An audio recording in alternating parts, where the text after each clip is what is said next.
Hello बच्चों, आपका navigator the study point में स्वागत है। आज के इस वीडियो में हम लोग डिस्कस करने जा रहे हैं वर्क एनर्जी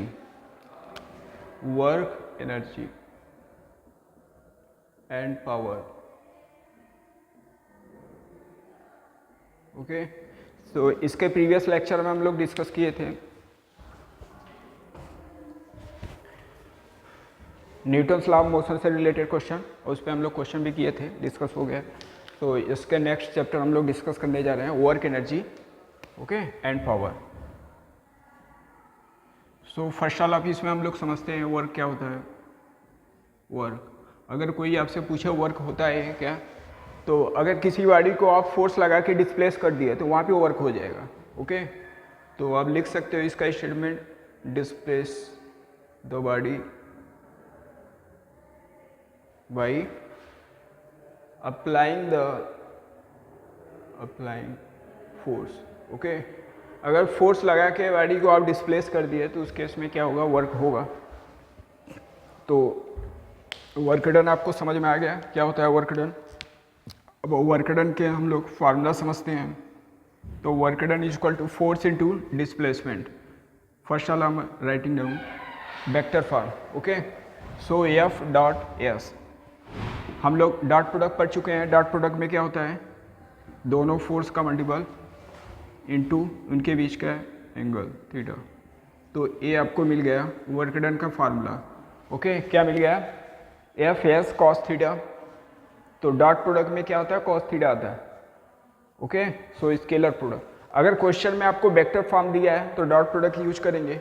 अगर क्वेश्चन में न्यूमेरिकल वैल्यू दिया है तो ये वाला फार्मूला यूज करेंगे। ओके, सो ये फार्मूला हम लोग कब वैलिड है, वैलिड फॉर जब फोर्स क्या हो, कांस्टेंट हो।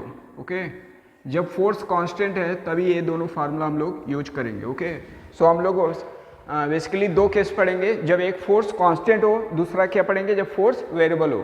तो अभी हम लोग पढ़ते हैं फोर्स जब कांस्टेंट हो तो उस केस में वर्क डन कितना होगा। तो ये आपका बेसिकल फार्मूला, सिंपल फार्मूला हो गया।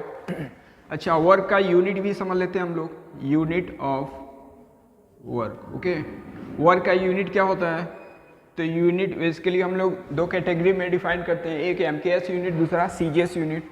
तो एमकेएस यूनिट में इसका वैल्यू क्या होगा और सीजीएस सिस्टम में इसका वैल्यू क्या होगा।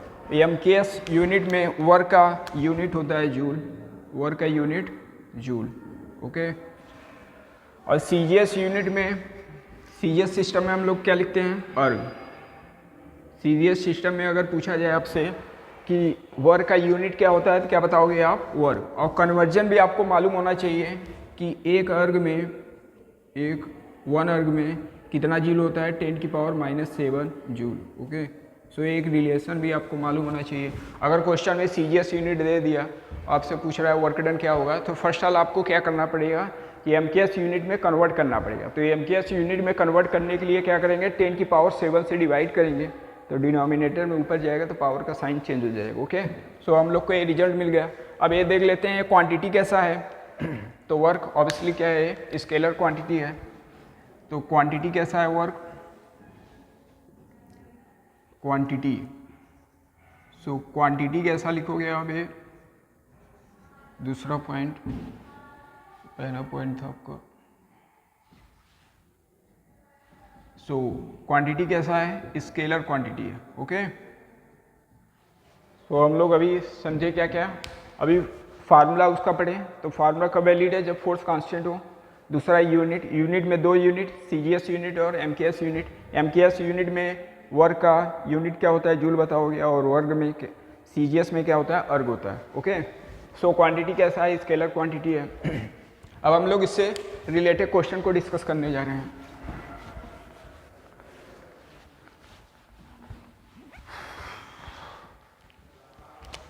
सो अभी जो हम लोग फार्मूला पढ़े हैं, work equal to F S cos theta, F S cos theta. Okay, तो थीटा किसके बीच का एंगल है, फोर्स और डिस्प्लेसमेंट, फोर्स और डिस्प्लेसमेंट के बीच का एंगल है। Okay, so theta is angle between force and displacement. Okay, इनके बीच का, तो ये आपको ध्यान देना है। तो एक क्वेश्चन हम लोग करते हैं, एक मास दिया है, इस पर फोर्स लगाया जा रहा है आपका 50 न्यूटन का, और एंगल दिया है आपका 53।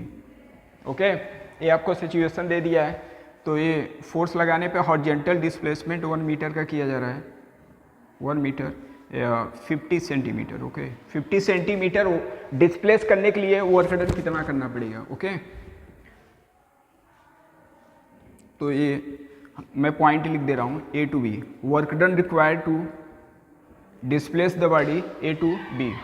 ओके, तो वर्क का हम लोग फार्मूला यूज करते हैं, क्या होता है आपका formula, force into displacement into इनके बीच का एंगल कॉस थीटा।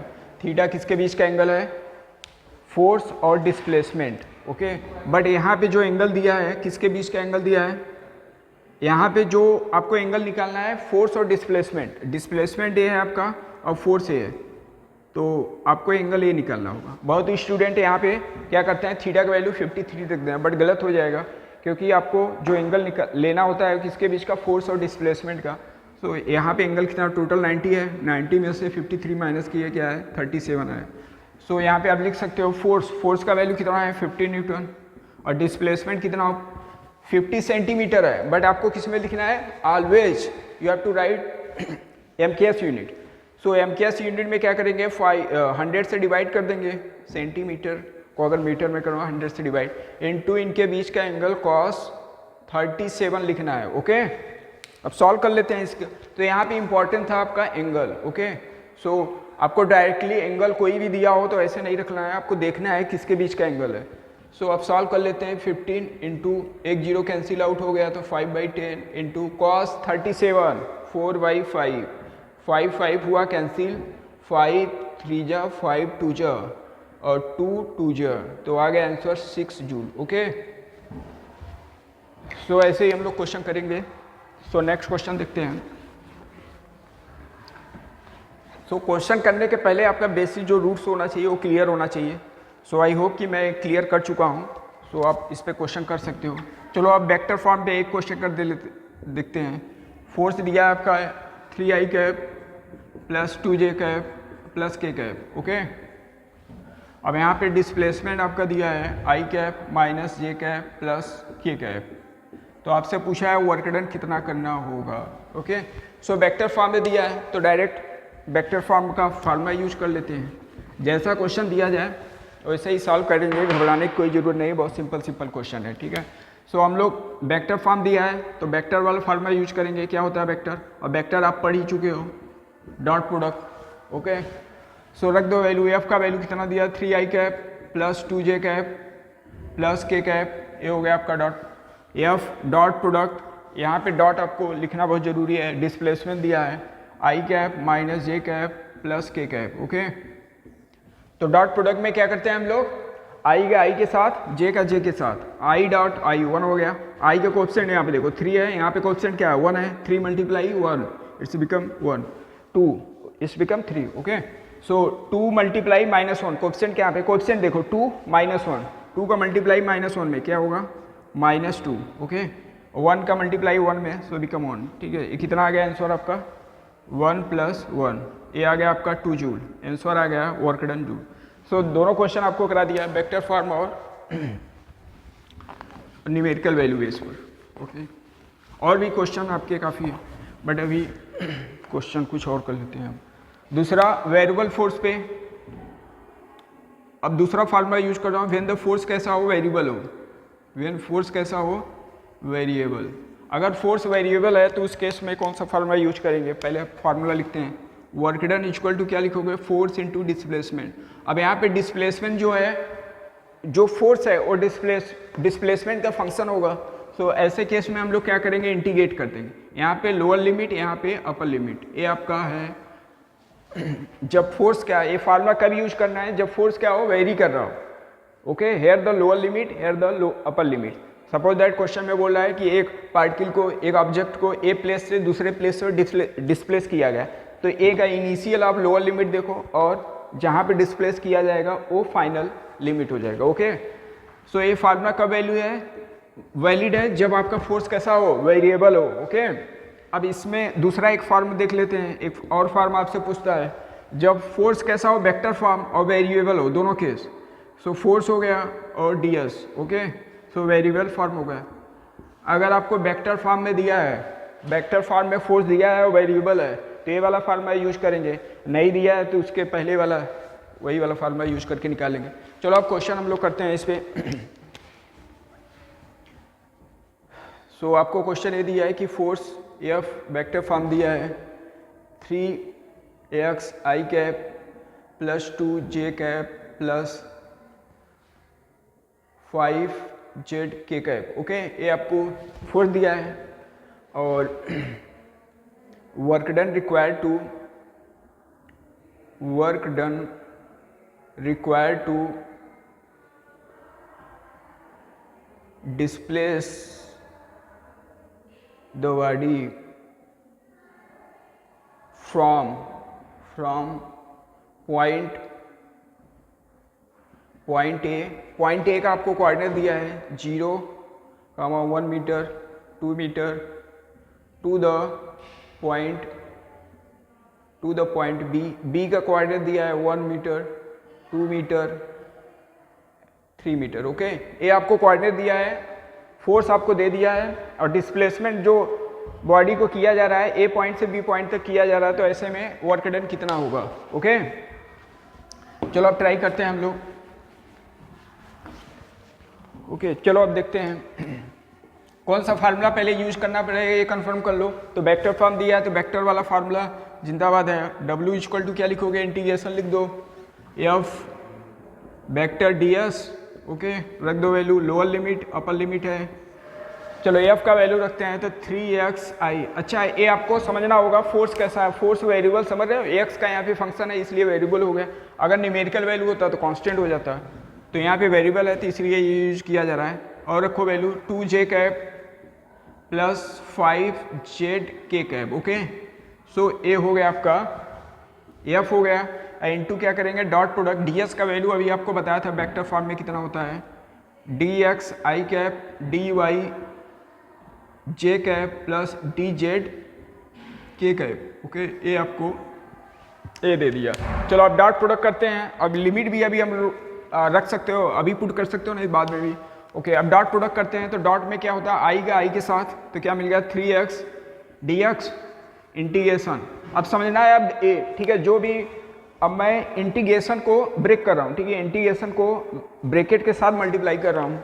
तो ऐसे में क्या होगा, x का फंक्शन है तो x का लिमिट सर्च करो, x का लिमिट, ये आपका पॉइंट ए दिया है, एक पॉइंट ए, इस पॉइंट से इस पॉइंट तक आप डिस्प्लेस कर रहे हो, तो लोअर लिमिट क्या होगा जहाँ से स्टार्ट किए हो, तो स्टार्टिंग में a का कोऑर्डिनेट x कोऑर्डिनेट कितना है 0, और जिस पॉइंट पे लेके जा रहे हो उसका x कोऑर्डिनेट कितना है 1 है, ये हो गया x का आपका। ऐसे सिमिलरली आपको y में भी करना है, डॉट प्रोडक्ट करो।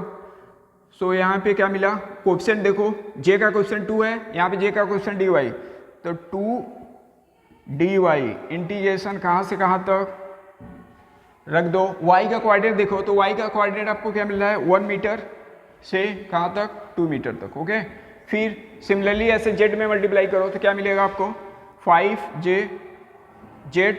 और यहाँ पे dz। ओके, इंटीग्रेशन का साइन कहाँ से कहाँ देखो, z का कोऑर्डिनेट कहाँ से कहाँ वेरी कर रहा है 2 से 3, सो 2 से 3। ये हम लोग ब्रेक कर दिए हैं किसमें, इंटीग्रेशन फॉर्म में। अब इसी को इंटीग्रेट कर लेंगे, आंसर आ जाएगा, कांस्टेंट है बाहर ले लो, x लीनियर फॉर्म में हो तो पावर में एक ऐड करते हैं उतने पावर से डिवाइड, तो x स्क्वायर अपन क्या लिखोगे 2। यहाँ पे लिमिट इंटीग्रेट करने के बाद लिमिट रखना जरूरी है, जो कांस्टेंट है उसे बाहर ले लो। यहाँ पे कांस्टेंट dy का इंटीग्रेशन क्या हो जाएगा y हो जाएगा, अपर लिमिट लोअर लिमिट, ऐसे 5 इसमें बाहर ले लो, z का पावर में एक ऐड करो तो z स्क्वायर अपन 2 मिल गया, और लिमिट रख दो आप 2 से 5, 2 से 3। ओके, चलो अब इसको सॉल्व करना है। तो लिमिट कैसे ब्रेक करते हैं, पहले जो वेरिएबल है x के प्लेस पे अपर लिमिट माइनस, फॉर्मूले में माइनस है, फिर लोअर लिमिट पुट करेंगे, कांस्टेंट बाहर ले लो आप, x के प्लेस पे रखो 1 का स्क्वायर अपन 2 माइनस x के प्लेस पे लोअर लिमिट रखो, लोअर लिमिट यहाँ पे क्या है 0 है, तो 0 अपॉन समथिंग सब 0 हो गया 2। ऐसे इसमें भी lower limit upper limit 2 minus lower limit 1 plus 5 upper limit Z के प्लेस पे रखना है आपको। सो 3² माइनस क्या लिखेंगे 2²/2। Okay, it's a simple. Okay, क्या करेंगे इसमें अपर लिमिट। सो अपर लिमिट क्या है इसका, जेड के प्लेस पे 3 है, 3 रख दिया हम लोग। फिर लोअर लिमिट में क्या है 2 है, तो जेड के प्लेस पे 2 रख दिया और सब्ट्रैक्ट। ये जो आपका माइनस लग रहा है वो फार्मूले में है। ओके, अब सॉल्व कर लेते हैं इसको। सो 1²1, तो ये 3/2 मिल गया आपको। इधर क्या मिला 2 - 1, 1 हो गया, 2 मिल गया। इधर क्या आएगा 9 - 4, एलसीएम 2 आएगा, 9 - 4 5/2। अब 5 का मल्टीप्लाई 5 में 25/2। ओके, सो ये मिल गया आपको। यहाँ पे एलसीएम ले लेते हैं तो 2 मिल गया, 2 3 प्लस 2 2 जा 4 प्लस 25, तो कितना आ गया 7 प्लस 25 32/2, तो आंसर आ गया 16 जूल। ओके, सो ये आपका आंसर था। ये क्वेश्चन था वेक्टर फॉर्म में एंड वेरिएबल फोर्स पे। ओके, तो चलो नेक्स्ट क्वेश्चन करते हैं हम लोग कुछ। सो अगर आपको क्वेश्चन कांस्टेंट या वेरिएबल बेस पे दिया है तो यही आपको करना है। कांस्टेंट और वेरिएबल बेस पे दिया है तो यही करना है आपको। ओके, अब चलो पढ़ते हैं काइनेटिक एनर्जी क्या होता है। Kinetic energy. ओके, कौन सा energy, kinetic energy. So kinetic का मतलब ये होता है क्या है, मूवमेंट से, स्पीड से। काइनेटिक एनर्जी कब होगा, जब बॉडी में क्या होगा, स्पीड होगा। अगर मूवमेंट है तभी काइनेटिक एनर्जी मिलेगा आपको। सो आप कर सकते हो energy associated with the energy associated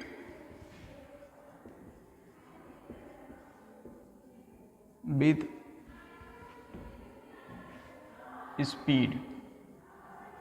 okay, अगर स्पीड है, स्पीड के वजह से जो बॉडी में एनर्जी आता है उसे क्या बोलते हैं, काइनेटिक एनर्जी। सो हम लोग काइनेटिक एनर्जी पढ़ रहे हैं अब।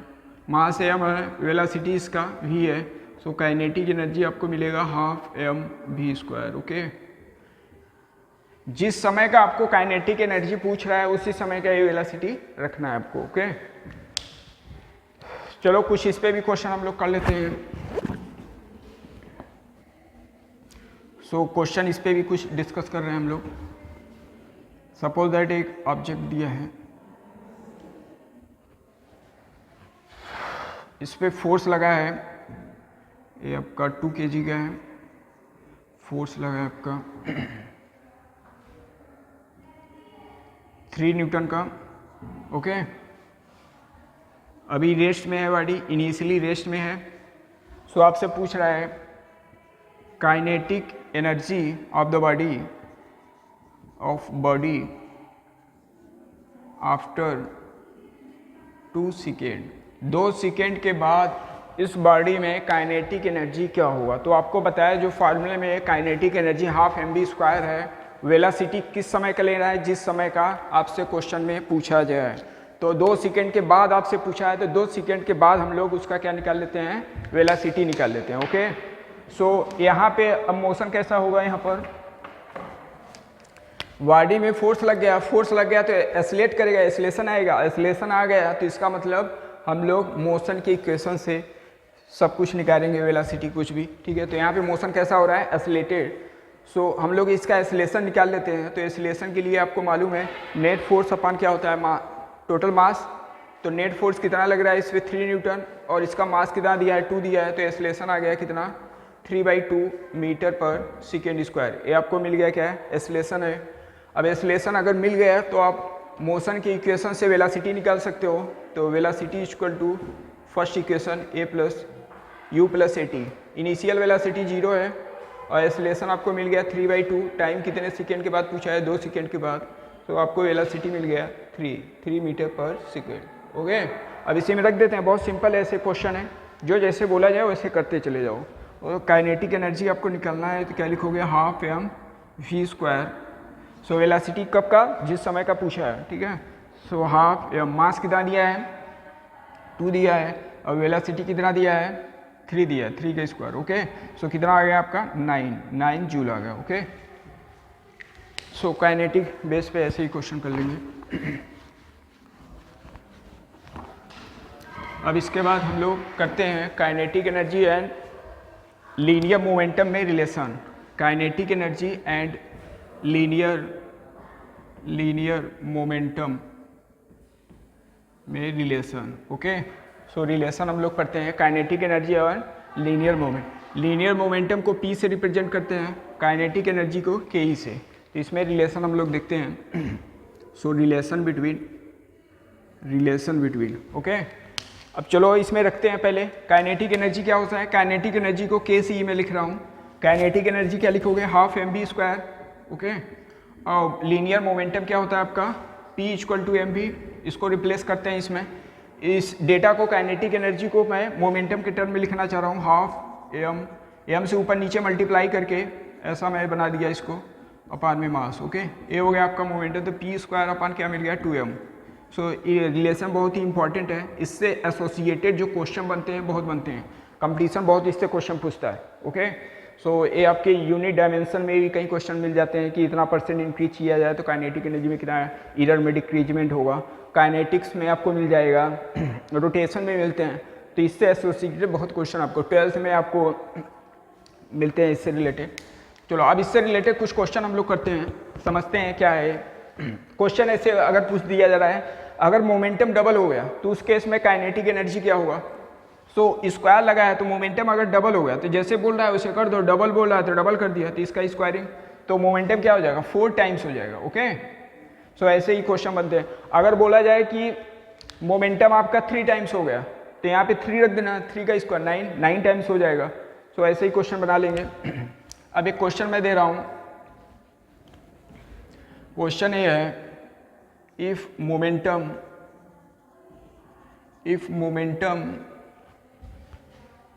increased by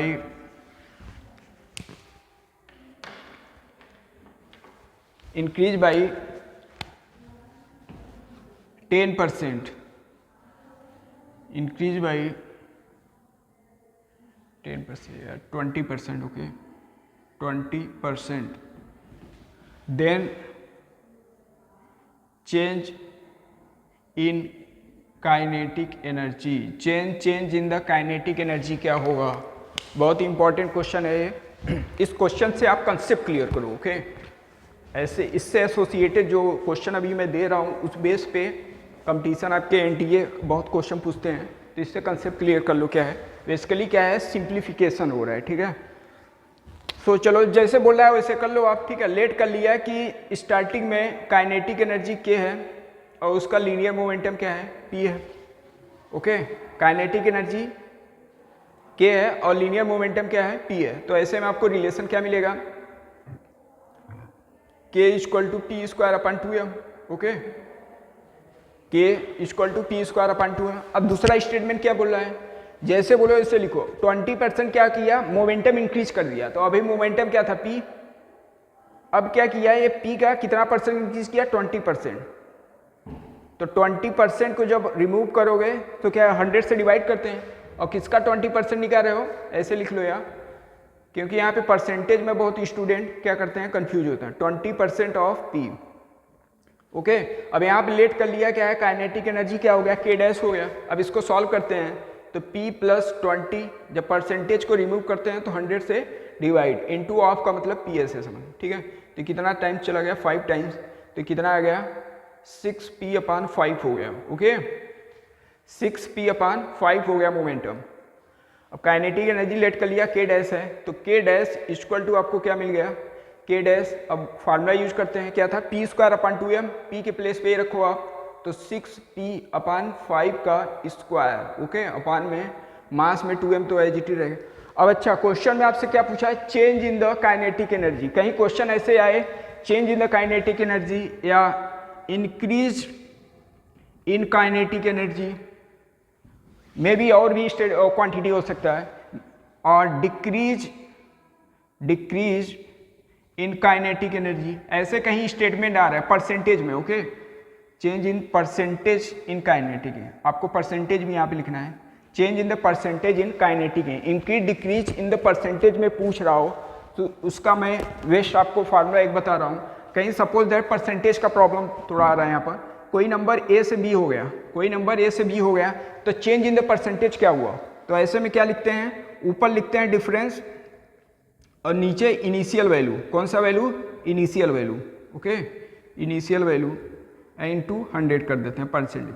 सो यहाँ पे डिफरेंस क्या लिखोगे, डिफरेंस कोई भी लो आप, पॉजिटिव मैग्नीट्यूड लेना है, केवल मैग्नीट्यूड, तो ए माइनस बी जो हायर होगा उसमें से लोअर माइनस, इनिशियल वैल्यू क्या हो रहा है ए, ओके, इंटू 100 कर दे। अगर यही क्वेश्चन में आपसे ए पूछा जाए, यही नंबर बी से ए हो गया, ओके, क्वेश्चन में ये बोल दिया कि नंबर क्या हो गया, बी से ए हो गया, सो ऐसे में क्या लिखेंगे, ऊपर डिफरेंस ही रहेगा और नीचे क्या लिखेंगे, इनिशियल वैल्यू बी इंटू 100, ऐसे चेंज इन द परसेंटेज निकालते हैं, ठीक है। कोई बोला कि क्वेश्चन में कि एक नंबर ए है, ए से ए बन गया, तो चेंज इन द परसेंटेज क्या होगा। सो कहीं ऐसा कहीं क्वेश्चन आए तो वहाँ पे क्या करना है, ऐसे आपको यूज करना है, ठीक है, डिफरेंस अपॉन इनिशियल वैल्यू। ये इसलिए मैं अलग से आपको बता रहा हूँ क्योंकि इस पे एनटीए क्वेश्चन पूछता है, ओके। चलो अब कर लेते हैं, इसमें भी ऐसे करते हैं। अभी काइनेटिक एनर्जी के था, अब क्या हो गया, के डैश हो गया, तो क्वेश्चन में पूछा है change in the percentage in the kinetic energy, okay. क्या करना है आपको, वही रखो, दोनों का डिफरेंस। अब लिखना है आपको change in kinetic energy, change in percentage of kinetic energy, okay. क्या लिखोगे आप, वही वाला फार्मूला यूज करो, दोनों का डिफरेंस, तो दोनों का डिफरेंस के डैश माइनस, दोनों का डिफरेंस कर लो। डिफरेंस में आपको ऑलवेज क्या करना है, पॉजिटिव लेना है, अगर निगेटिव आ रहा है तो उसको मॉड लेके आप पॉजिटिव लेना। इनिशियल वैल्यू क्या है, इनिशियल वैल्यू क्या है, इनटू क्या कर देंगे 100, ओके। सो बहुत इसमें स्टूडेंट, नीट के स्टूडेंट बहुत कंफ्यूज होते हैं बिकॉज उनका थोड़ा मैथ वीक होने की वजह से उनके लिए टिपिकल्ट बन जाता है, ठीक है। सो कोई नहीं, बहुत सिंपल, ऐसे आप स्टेटमेंट ऐसा इक्वेशन ऐसे बना के आप सिंपली एक दो बार करो, बेसिस से अपना करो, ताकि आपको, ठीक है, एब्जॉर्ब हो सके कंसेप्ट, सो दैट आप करोगे कुछ समय के बाद कॉन्फिडेंस आ जाएगा तो स्पीड ऑटोमेटिक आ जाएगा, ओके। अब रख दो वैल्यू, इसमें रखना है वैल्यू इसका क्या करोगे आप, 6p अपान 5 का स्क्वायर अपान में 2m इनटू इनिशियल वैल्यू क्या है, p स्क्वायर अपान 2m अपान में क्या है, initial value p square upon 2m, okay, into क्या कर देना है 100। अब सिंप्लीफाई कर लेना है। अच्छा, जब इसका स्क्वायर करोगे तो p स्क्वायर मिलेगा, नीचे 2m तो है ही, तो ऊपर से मैं p स्क्वायर अपान 2m लिया, नीचे p स्क्वायर अपान 2m है, तो वो कैंसिल आउट हो जाएगा। सो ये वाला डेटा मैं यहाँ पे लिख रहा हूँ। तो change in the kinetic energy आपको क्या मिल गया, change in percentage of kinetic energy, okay. क्या मिलेगा, तो p स्क्वायर अपान 2m मैं कॉमन ले लिया, तो बचा क्या, 6 का स्क्वायर 36 अपान 25 माइनस 1 अपान में क्या लिखोगे, p square upon 2m, okay,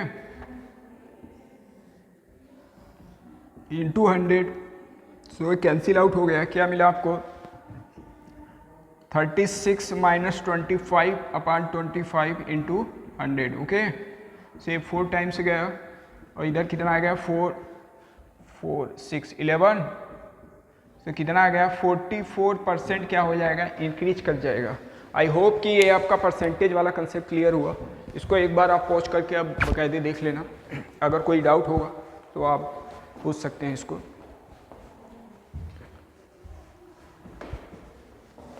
so ये काइनेटिक एनर्जी से क्वेश्चन था आपका।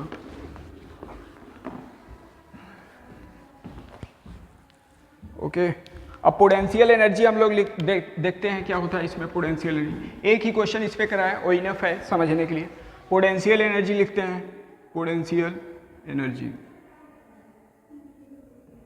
Potential energy, okay. Potential energy क्या होता है,